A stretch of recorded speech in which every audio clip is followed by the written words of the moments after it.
So just for this hotel, he went to Paris, he went to London, Berlin, and Dusseldorf.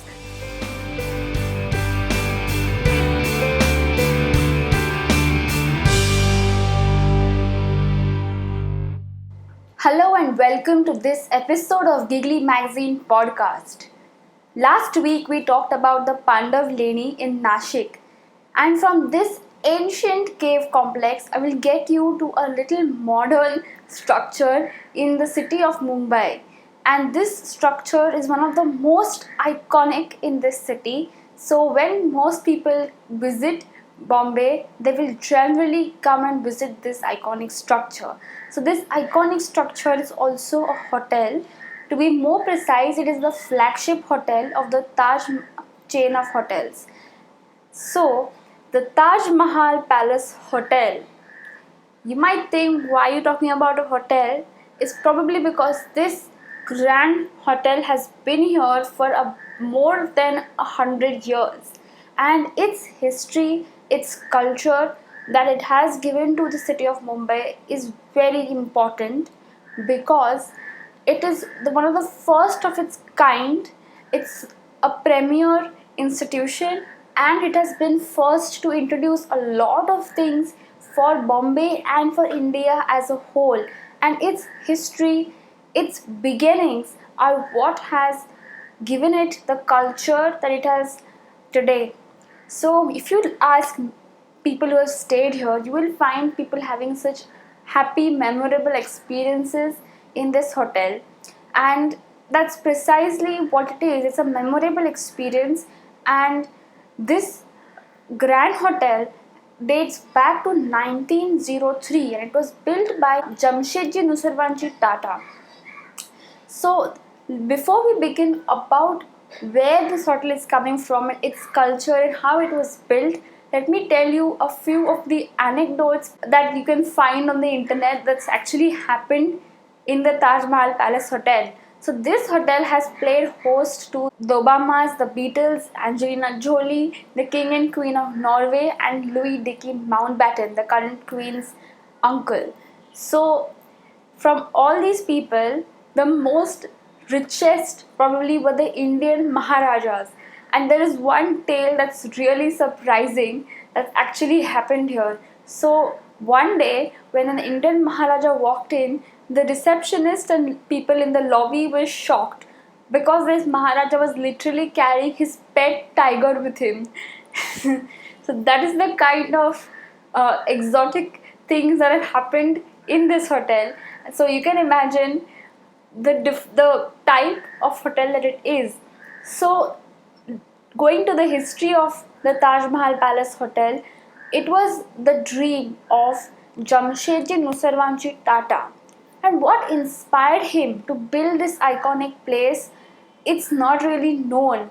But some people speculate that when he went to the Watson Hotel, he was rejected from there for being an Indian. It's not really known that this actually happened, but the Watson Hotel used to be the most premier in Bombay. Today, this building is so badly dilapidated that they are planning to bring it down, and nobody knows that such a hotel even existed. But this hotel was at Kala Ghoda, right next to the Army Navy building, and it was known for being exorbitant and luxurious. But Tata had something else in mind, and he did do something completely radical from anything that anybody had previously seen in Bombay.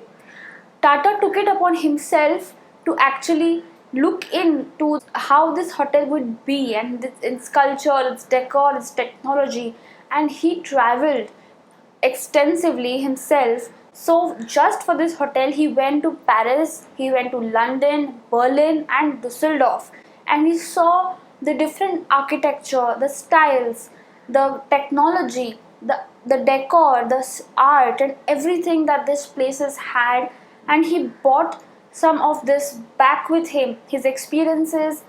I've heard he also bought some artifacts and he came back, and then he decided to really inculcate all of this to build one hotel in Bombay.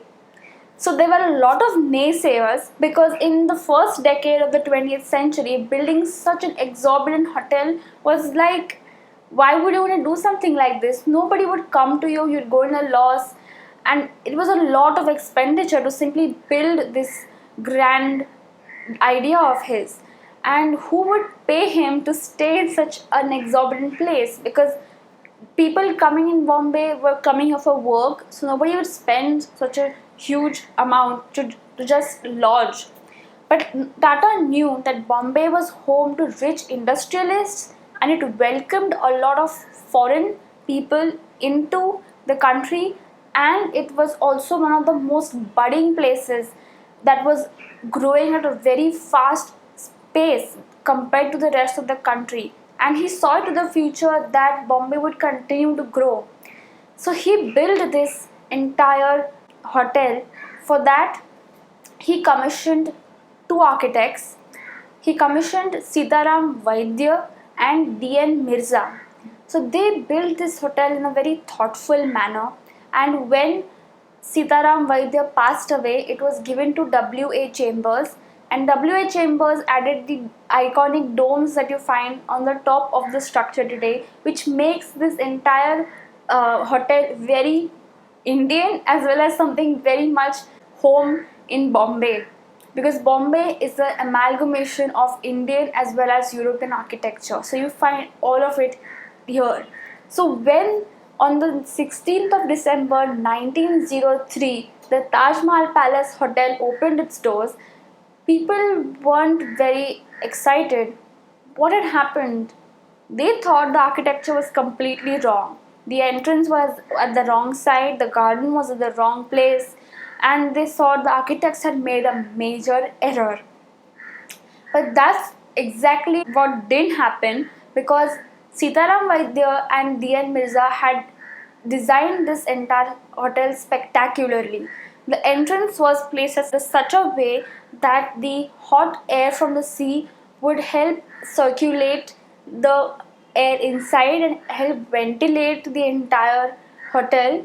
The garden was placed in a strategic manner, the entrance in such a way that people could get in and out easily, so it had a direct entrance and exit for facing towards the city, because this hotel is literally located at the edge, and just after you cross the road it's just water all ahead. So the rooms were made in such a manner that they were all sea facing, and sea facing is, it's called the Apollo Bandar where the hotel stands, and after the bandar it's open sea, and that's all you can see. If you stand even at the bandar today, that's all you can see. There is nothing obstructing your view. So this spectacular view was for all who stayed at the hotel, and the rooms were sea facing, and it was amazing. And at that point in time there was no gateway of India, so it was absolutely nothing that would obstruct your view.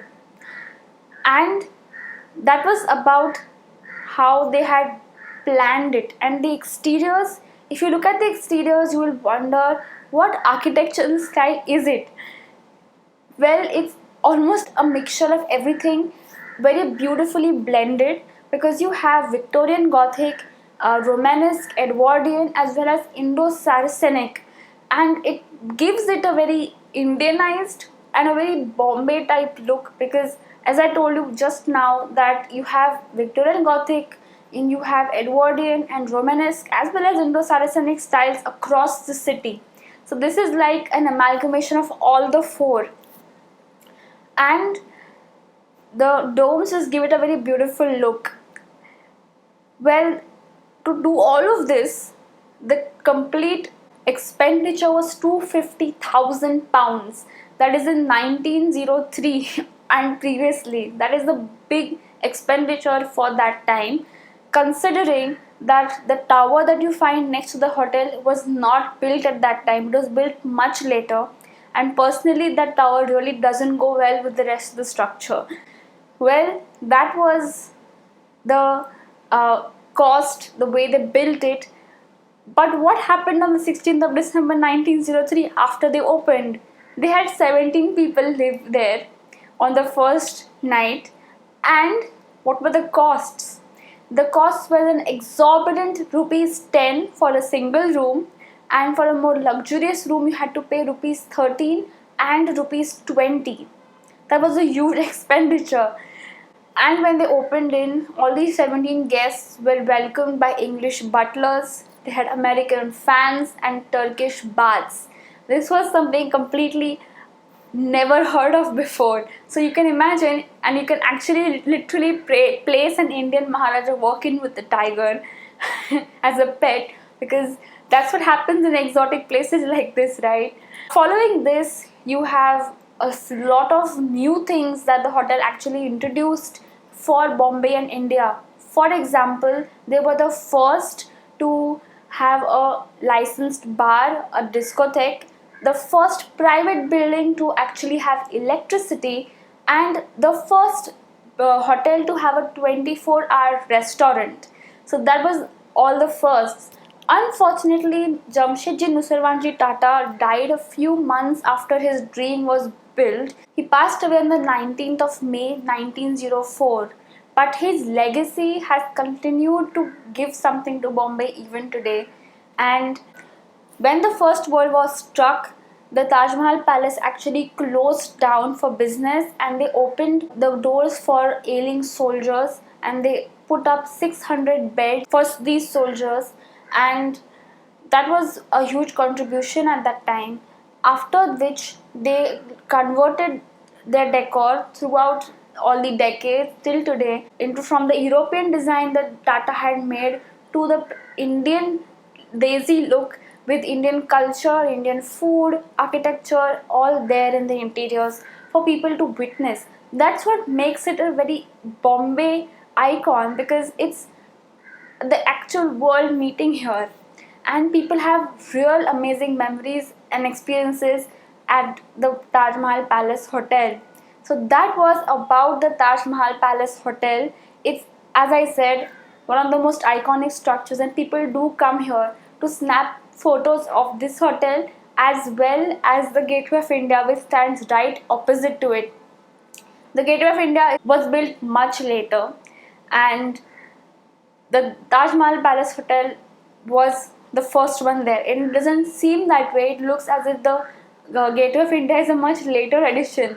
So that always gets people confused. That being said, that brings us to the end. And yes, we do have the quiz and something to free your brains. So the quiz questions are: the first question, when was the Eiffel Tower built?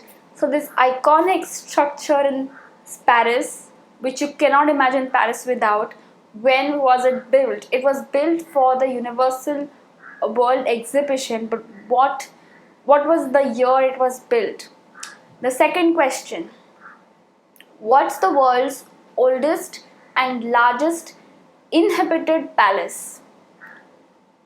This is another iconic building, and I loved it. It has a beautiful architecture, and I will be making a video on this castle in the near future. But let me know, what is the world's oldest and largest inhabited castle? The third question, how many different types of baths are there in a typical Roman bath? So last time I listed down the names of these types of baths and the different temperatures that they each represent. I want you to tell me how many baths are there in a typical Roman bath. So what are these different types of, tell me the number of different types of baths that you will find in a Roman bath. The fourth question, what does the German castle Neuschwanstein mean in English? So the famous German castle Neuschwanstein is one of the most visited places in Europe, but you need to tell me, what does Neuschwanstein mean in English? So let me know. The fifth and the last question is, who designed the Gateway of India? Just spoke about the gateway, it was built later. So let me know who built and who designed the iconic Gateway of India. That being said, let us go to the next section, something to feed your brain. In something to feed your brain, we are again talking about the Gateway of India, because the Gateway of India was built 2 decades after the Taj Mahal Palace Hotel. It was inaugurated in 1924, and the building began just in 1913, 1914. But if you read the inscription on the top of the Gateway of India, it is built to commemorate the visit of King George V and his wife Mary of Teck in the December of 1911, because planes at that time weren't a thing, and they docked at Apollo Bandar, which I just spoke about. So when they docked at Apollo Bandar, they entered Bombay through the same area where today you have the Gateway of India. It was their second visit to Bombay, as so, and the first as king and queen. So it was built for their visit. So that was all we have time for this week. I will see you next Friday with a new episode, something new to discover. And till then, we will meet on Facebook, Instagram, and TikTok. Have a great week, a great weekend. See you next Friday. Bye bye.